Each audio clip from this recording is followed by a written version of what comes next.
I didn't grow up with much.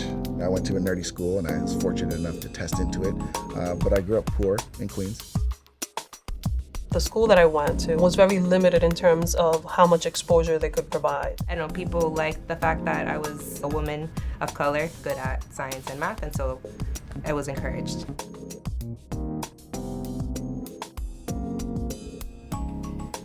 Our thought was to get young people involved in our research, because that's really the only way you can learn it, is to actually get involved in it.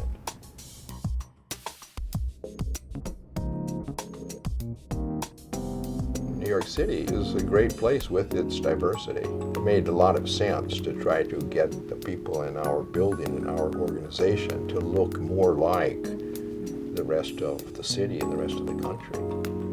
Even until this day, sometimes when my aunt talks to long family friends, she says, "Oh, that's my niece that worked at NASA."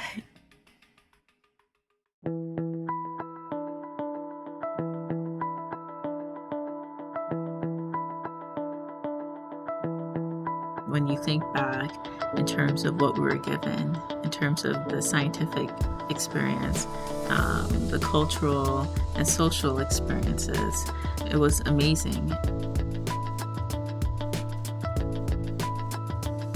I was extremely focused. I was I have to do really well because I need to get out of here. I need to go to college. I need to make this happen.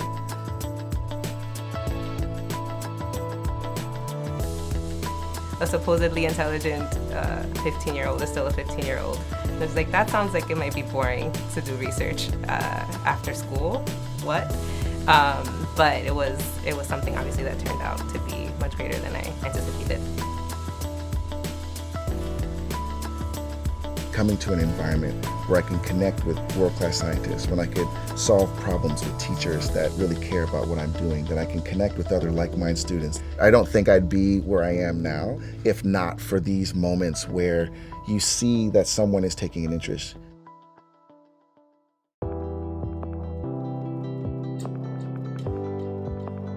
We learn by doing, we learn by applying, we learn by building relationships with each other.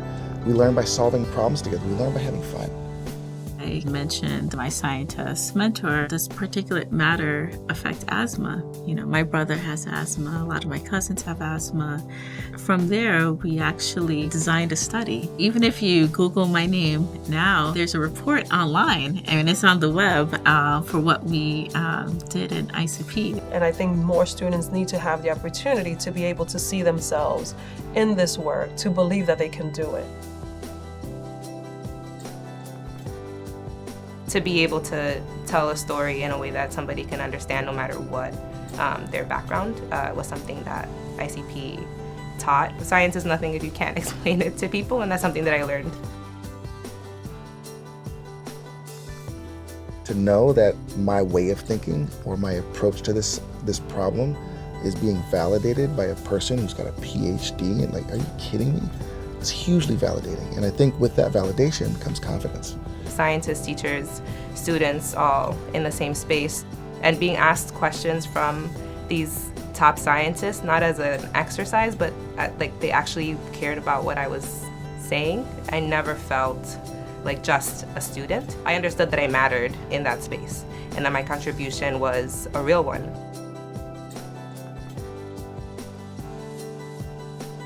What they did for us as mentors means a lot to me and gives me motivation to give back and allow younger people the opportunities to also have amazing experiences in science and engineering.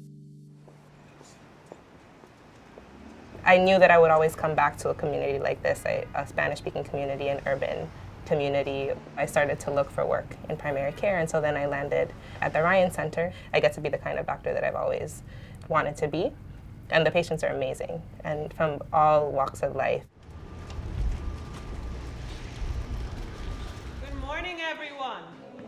Bienvenidas a todos. Currently, even the students that I'm serving could significantly benefit from having this kind of experience, because it's not just about the access to technology, it's not only about the scientific inquiry, it's also about the mentorship and support.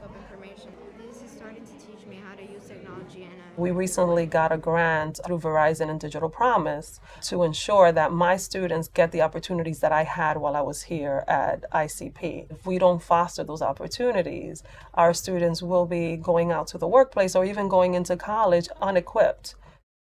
Now that I'm doing work that is promoting and supporting diversity and inclusion in Silicon Valley, I'd say that one of the lasting impacts was this idea that we can solve problems together. We know that programs like this, like the ICP, like the connection to adults, scientists, educators, business people, are consequential and have a long-lasting positive impact on young people. And yet, it's still a problem to this day.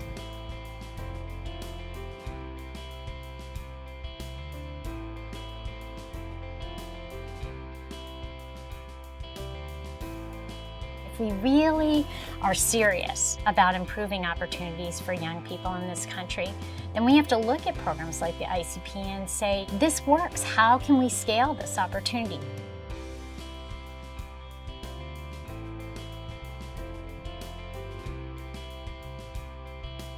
I'm hoping that we are not the last, that this door is open to more students throughout the country. Real World Matters is about leveling the playing field with the kinds of opportunities that help kids discover and develop their talent.